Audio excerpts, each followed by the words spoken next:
done if you haven't. And of course, during the time I was in prison, a very significant thing happened.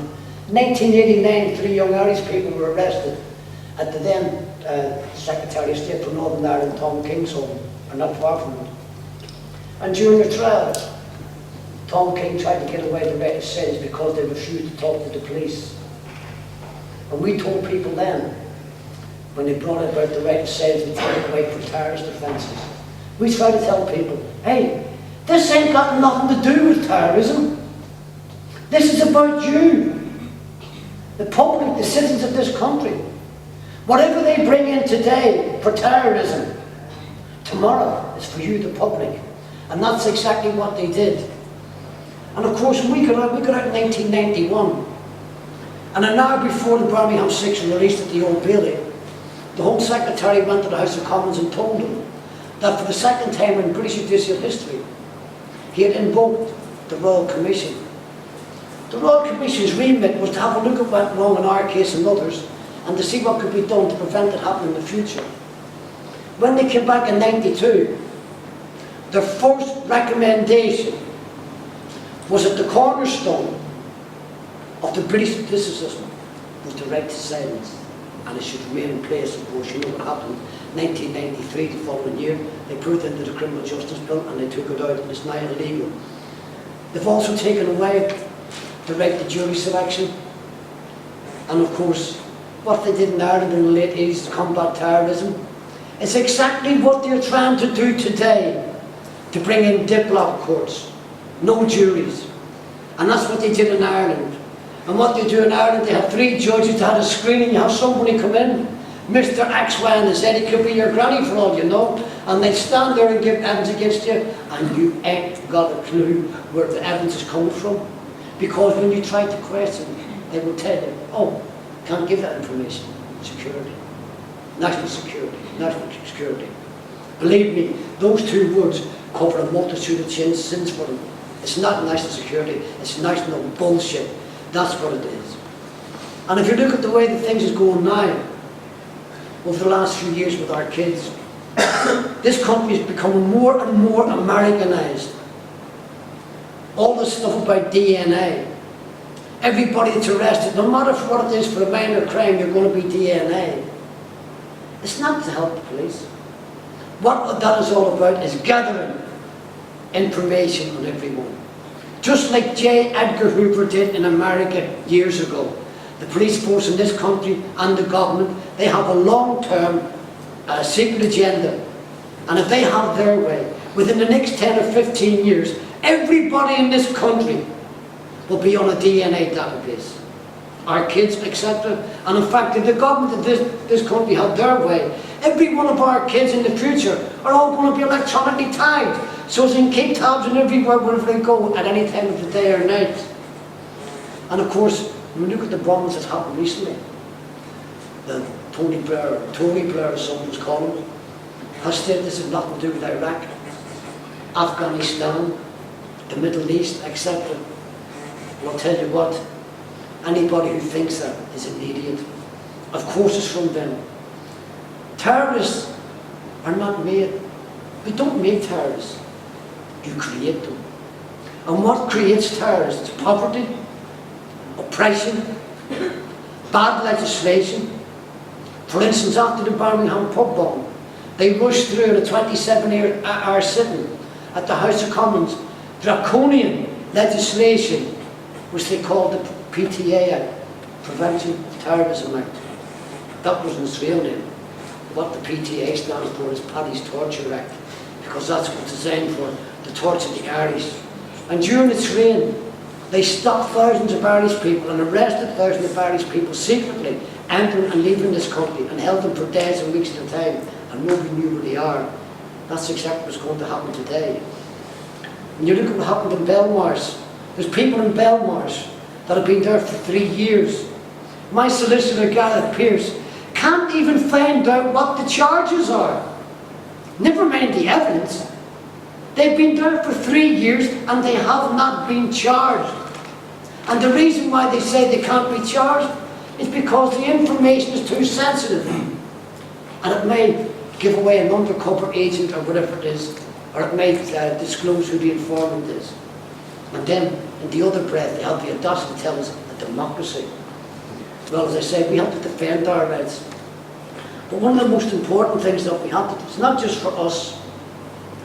You hear people talking about the future. Well, I don't know how you feel about the future. But for me, the future is our children. That's where our future lies, in the children. And you know what? If we don't get the hell up off our fucking asses today and fight for our rights, the legacy that we're going to leave our children in the future is that they ain't going to have any rights at all. And that is sad but true. And what do you call it? You've also found that they're going to bring in exclusion orders. Well, believe me, if they start bringing exclusion orders like they want to against the Irish, against the Muslim clerics, etc., that'd be like banning all Catholic priests from England, or like us up in Scotland banning all the people from the Kirk. It's not going to happen, ladies and gentlemen. And of course, we have a young innocent Brazilian that was shot dead not long ago.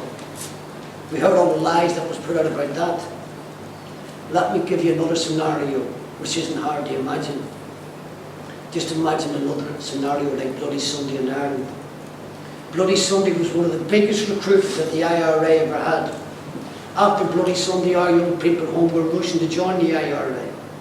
And all they wanted was, give us a gun so I can shoot some of these bastards. That's the only thing they thought about. They didn't think of the consequences. They didn't think that the poor Egypt that was standing in a uniform was just like us.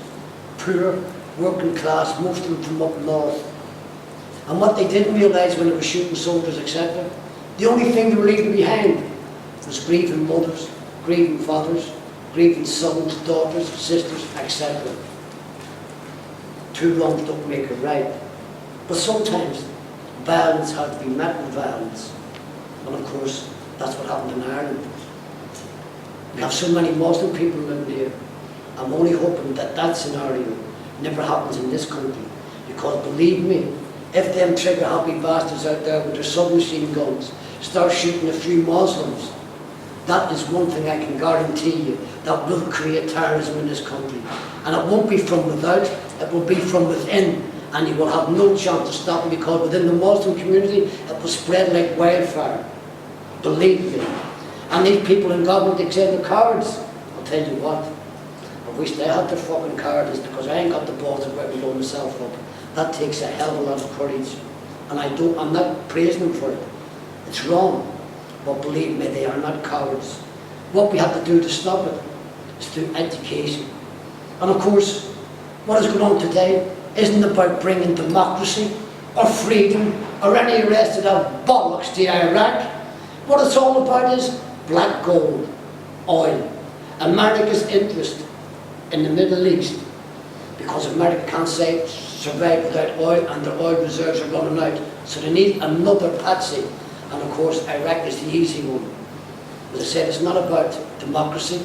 And if it is, all I can say, ladies and gentlemen, if that's American democracy, I wish to God they would get it, bring it back to America and shove it about a mile up their Yankee asses, because it's not democracy, it's Yankee imperialism, Yankee capitalism and conglomerate corporation exploitation of the world.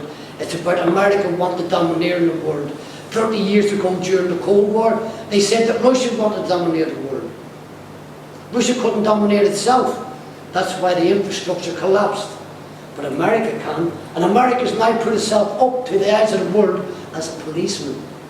Well, I don't know about you, but I didn't ask America to police the world. And look at their attitude, their arrogance, etc., etc. They think because they have something nobody else is entitled to it. They think because somebody else that they don't like, or someone who doesn't agree with American policies like Iran, they will turn around and say they're a threat. Believe me, if you look at America, every 10 years, America's become involved in a war. From the Second World War, then you had Korea, Vietnam, and so on. Well, let me tell you something. You know the reason why they do that? It's because America stockpiles weapons. They have untold billions of them. But you can only stockpile so much. And every so many years you have to get rid of them. And what better way and starting fucking wars. And then America can go back. Tell you what, you see all the stuff that was dropped in Yugoslavia? We didn't drop the missiles in Yugoslavia. Do you know why? Because we didn't have them. But we did drop them. We got them from America. And we still be paying for them fucking missiles in 20 years' time. America will get rid of their stuff and build their armaments again while we pay for it. Well, ladies and gentlemen, I'll tell you what, if that's the way this country is going, I think it's long before time that we got up and stood up for ourselves and got back some of the rights that we've been taken away. Because I said, if we don't get up off our asses soon, we ain't going to have any rights. We're going to have no jobs, no nothing. And the sooner that we get up and fight, not only for ourselves, but for those that are less fortunate, because believe me, there's a hell of a lot of people out there who are not capable of fighting for themselves, and it's them that are dependent on us. So let's get together, because taking no leaf out of the British government's book, united we stand, divided we fall. But remember, there's a hell of a lot more of us than there is of them. So if we are united, we will definitely win, and hope we will have a better life and a better world for everyone to live in, not just ourselves. Thank you.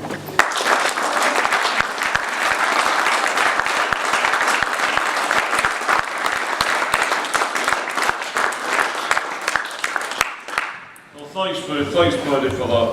I think everybody would agree it's the most illuminating address, to say the least, and emotional too, because, as I say, it's really quite moving to hear the ordeal over again what Paddy's been through.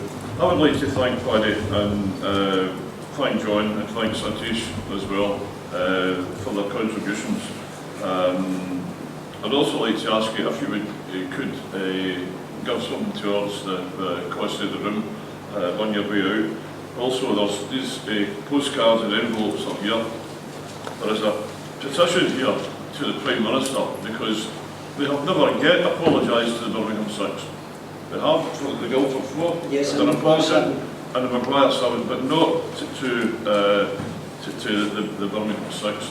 And what Paddy didn't say, I must have just forgot to say, and you couldn't possibly make this up. Money has been deducted from the compensation that Paddy and other people involved finally got for board and lodgings under Her Majesty's pleasure. They've actually charged them for their lodgings. I mean, they couldn't do it in Scotland now because there's different, the law is not the same, but they've done it to them. And then 90,000 quid interest, which should have been the other way about because they had the money, but they took £90,000 off them too. You couldn't possibly make it up. Because I thank you, it's been quite a long day for a lot of people, and I thank you all for your attendance, and again, thank the three speakers.